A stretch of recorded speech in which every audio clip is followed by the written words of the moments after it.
Truck driver और सुनसान गांव पार्ट 3। आखिरी आत्मा का भेद। महेंद्र गांव की सीमा पार कर चुका था, पर दिल में एक अजीब सी बेचैनी बची हुई थी। गांव शांत था, हवा साफ थी और अंधेरी रात में भी सड़क पहले से हल्की लग रही थी। लेकिन बोर्ड पर लिखे शब्द उसकी आत्मा में गूंज रहे थे, अगली बार तुम अकेले नहीं आओगे। उसने ट्रक की खिड़की बंद की और खुद को समझाने की कोशिश की। सब मुक्त हो गए, बस मन का वहम है। लेकिन एक सवाल उसका पीछा नहीं छोड़ रहा था। वो आखिरी आत्मा कौन थी? अजीब सन्नाटा, जैसे कोई साथ आ गया हो। महेंद्र जैसे ही 3 किलोमीटर आगे बढ़ा, ट्रक के अंदर हल्की हल्की ठंड फैलने लगी। वह चौंक गया। इस रास्ते पर हमेशा गर्मी रहती थी, इतनी ठंड असंभव थी। वह मुड़कर पीछे देखने लगा।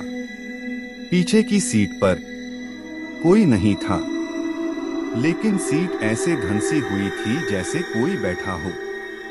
उसकी रीढ़ में सिहरन दौड़ गई। कोई है, उसने हकलाते हुए कहा।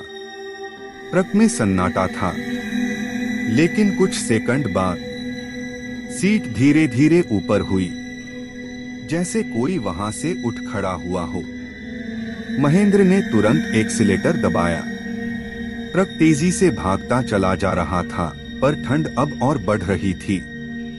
अचानक उसके कान के बिल्कुल पास से किसी के फुसफुसाने की आवाज आई। तुमने सबको मुक्त किया, बस मुझे छोड़कर। महेंद्र का खून ठंडा पड़ गया। वह अब निश्चित था, गांव का एक साया उसके साथ आ चुका था। ट्रक के अंदर छुपी परछाई। कुछ दूरी पर सड़क के किनारे एक चाय की ढाबा जैसी इमारत दिखी, पुरानी, टूटी हुई और लगता था जैसे वर्षों से बंद पड़ी हो। महेंद्र को प्यास लगी थी और थोड़ी हिम्मत भी जुटानी थी। वह ट्रक रोककर नीचे उतरा। ढाबा पूरी तरह खाली था। काउंटर पर मोटी धूल, कुर्सियां उल्टी पड़ी हुई, चूल्हे में राख। वह धीरे धीरे अंदर गया, पर तभी उसकी नजर कांच पर गई। ट्रक का दरवाजा खुद ब खुद खुल रहा था और अंदर एक धुंध जैसा साया धीरे धीरे उससे उतर रहा था। महेंद्र अंदर ही जम गया। वह साया ढाबे के अंदर आया और धीरे धीरे इंसानी आकार लेने लगा। एक आदमी का चेहरा जला हुआ, आंखें काली, कपड़े फटे हुए, जैसे किसी को जिंदा जलाया गया हो। महेंद्र कांपते हुए पीछे हट गया। साया बोला, तुमने उन्हें दफना दिया, पर जिसने हमें जलाया था वह आज भी जिंदा है। महेंद्र की सांस अटक गई। कौन? हाथ उठाए और बोला, हमारी मौत का गुनहगार, गांव का मुखिया, वह भेड़ की खाल में भेड़िया।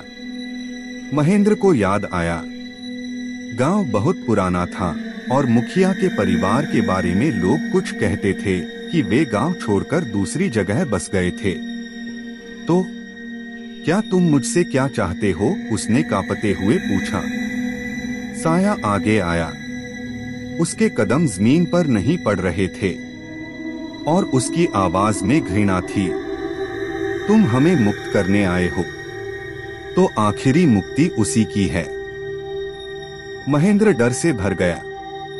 लेकिन मैं कैसे ढूंढूंगा उसे? साया बोला, वह कभी दूर नहीं गया। उसने गांव छोड़ा ही नहीं। वह यहीं आसपास रहता है और आज भी किसी को भी वहां नहीं आने देता। रहस्य बनती सड़क, महेंद्र का पीछा। महेंद्र ट्रक में वापस बैठा। उसका मन कांप रहा था, लेकिन वह यह भी जानता था कि अब वह कर्तव्य से भाग नहीं सकता। जैसे ही उसने ट्रक स्टार्ट किया, सड़क बदलने लगी। पेड़ों की परछाइयां लंबी होती जा रही थीं। हवा से फुसफुसाहट आने लगी। आगे बढ़ो, सच छुपा है। अभी सब खत्म नहीं। महेंद्र समझ गया कि कोई उसे रास्ता दिखा रहा है। ट्रक खुद ब खुद ही बाएं मुड़ गया, उस पुराने कच्चे रास्ते पर जो आधिकारिक नक्शों में कभी दिखाया ही नहीं गया। कुछ देर बाद उसे एक छोटा जर्जर घर दिखा। घर के बाहर एक लालटेन जल रही थी, कमजोर पर साफ। महेंद्र ने ट्रक रोका। घर से किसी के खांसने की आवाज आई, एक बूढ़े आदमी की। सच का सामना बूढ़ा मुखिया। महेंद्र घर के पास पहुंचा। दरवाजा खुला था। अंदर एक बूढ़ा आदमी चटाई पर बैठा था।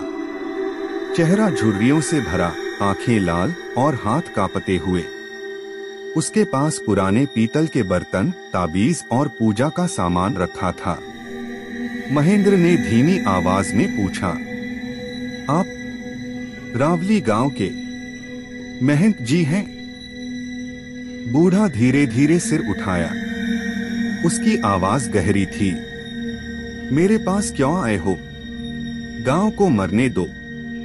महेंद्र पीछे हट गया। बूढ़े की आंखें डरावनी थीं, बहुत गहरी, बहुत खाली, जैसे किसी अपराधी की। महेंद्र बोला, आप गांव के लोगों की आत्माओं को रोकते रहे, क्यों? बूढ़ा हंसा, धीमा, लंबा, ठंडा। क्योंकि यदि वे मुक्त हो जाते तो मेरा पाप उजागर हो जाता। उसने पास रखे लोहे के छल्ले को हाथ में लिया, वही छल्ला जिससे लोग गांव में बंध कर जलाए गए थे। आंखें फैल गईं। बूढ़ा बोला, महामारी नहीं थी, मैंने खुद उन्हें जलाया था, क्योंकि वे मेरे खिलाफ थे। महेंद्र दहशत से कांप गया। और बच्चों को क्यों? बूढ़ा गलती नहीं मान रहा था। उसकी आवाज में कोई पछतावा नहीं था। दुनिया जानती तो मुझे फांसी हो जाती। मैंने उन्हें रात में इकट्ठा किया और आग लगा दी, फिर उनके चिताओं पर जादू बांध दिया ताकि उनकी आत्माएं कभी मुक्त न हो। महेंद्र की आंखें भर आईं। वह गुस्से से कांप रहा था। अचानक हवा बदलने लगी, तापमान गिरने लगा और घर के अंदर धुंध भरने लगी। बूढ़ा घबराया, नहीं, नहीं, ये कैसे हो सकता है?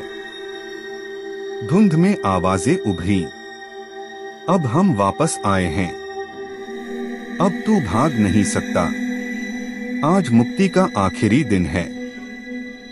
मृत गांव की परछाइयां घर में घुस आईं। बच्चे, औरतें, बुजुर्ग, हर एक जिसे उसने मारा था। बूढ़ा कांपने लगा। उसकी चीख निकल गई, बचाओ, कोई मुझे बचाओ। गांव की आत्माएं बोली, नहीं, अब तेरी बारी है। न्याय, आखिरी मुक्ति। बूढ़ा पीछे हटते हुए दीवार से टकरा गया। परछाइयां उसके चारों ओर घूमने लगी। हवा गरजने लगी और फिर एक पल में जहां बूढ़ा खड़ा था वहां सिर्फ राख बची। महेंद्र ने देखा, आत्माएं शांत हो गईं। उनके चेहरों पर एक हल्की मुस्कान थी।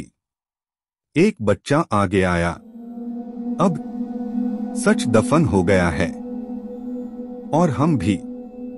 महिला आत्मा बोली, धन्यवाद महेंद्र, तुमने वह किया जो कोई नहीं कर पाया। धीरे धीरे सभी परछाइयां आकाश की ओर उठने लगीं, जैसे सफेद रोशनी में बदल रही हों। घर उजाला भरने लगा। धीरे धीरे सब गायब हो गया। अंत पर क्या सचमुच अंत? महेंद्र ट्रक में वापस आया। ट्रक शांत था। कोई साया नहीं, कोई ठंड नहीं। वह गांव से बाहर निकलने लगा, लेकिन जैसे ही उसने पीछे मुड़कर देखा, गांव का बोर्ड फिर बदला हुआ दिखा। अब उस पर लिखा था, सब मुक्त हैं। धन्यवाद महेंद्र। महेंद्र की आंखें भर आईं।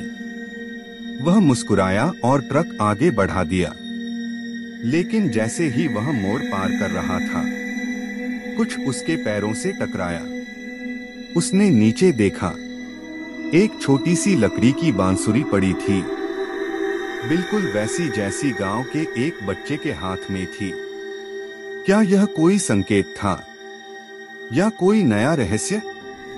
महेंद्र ने बांसुरी उठाई। उसने उसे ट्रक में रखा और जैसे ही वह आगे बढ़ा, बांसुरी अपने आप हौले हौले बजने लगी।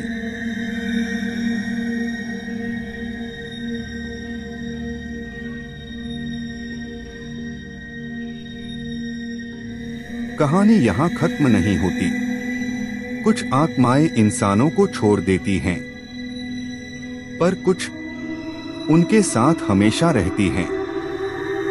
अगर आप चाहें तो मैं पार्ट 4 भी लिख दूं, जहां पता चलेगा कि बांसुरी अपने आप क्यों बजती है और वह किस आत्मा की है।